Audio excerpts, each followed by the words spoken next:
Nairobi Governor Johnson Sakaja now wants the Senate County Public Accounts and Investment Committee to conduct a special audit on the tenure of the Nairobi Metropolitan Services, saying that NMS left Nairobi County in a complicated state. During an appearance before the committee to respond to audit queries, Sakaja said despite the dissolution of the arrangement, some of the transferred functions were yet to be fully handed to the Nairobi County government, including the school feeding initiative. Chemutai Goin has more. Resolved in the past, not just this committee.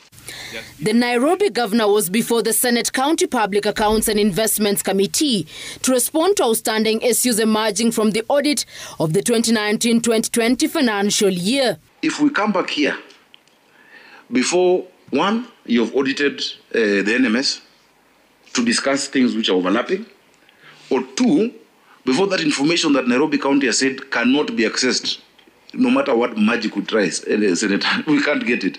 Unless you ask for it, that query will remain like that. The secrecy that shrouded the transfer of functions to the Nairobi Metropolitan Services, NMS, which was in charge in 2019, soon played out as the governor struggled to respond to emerging issues. We will write to the Executive Office of the President, we will write to State House and ask for that specific access that had been there to the electronic construction system. We will ask again for all the records that, because even if the officers were there, as Shege Mora is saying, the access to the system is what we have an issue with. The Nairobi governor concerned that though the intention to have NMS take over was noble, owing to the leadership crisis the county was facing, it may have done more harm than good. When you do such a thing, a county should be left stronger than it was. Right now, and if you allow, the county attorney can give a synopsis of where we are possibly worse off in many respects. Just last week, vehicles were switched off, that were on lease from national government. We saw what happened with our nurses and doctors. With the benefit of hindsight, now that you see that this NMS thing that you created has turned into this monster that now you are sending us to offices that some of us don't have access to. The Executive Office of the President. And I thought you're friends with this office. Has there been formal handing over? Because when you are taking office, I saw you bromancing with General Mbadi on several occasions.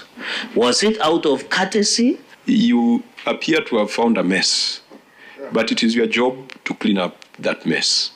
If you don't clean up that mess, it's going to be your mess. So you don't have a lot of time. We will help you in that. According to Sakaja, NMS was allocated 27 billion shillings, yet they left a pending bill of 16 billion shillings. He says, despite the work done, one cannot account for the monies. Outstanding legal liabilities.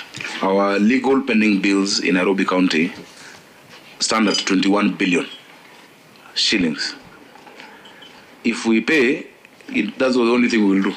We will not pay a salary, we will not do a road, we will not build a hospital or buy a single tablet.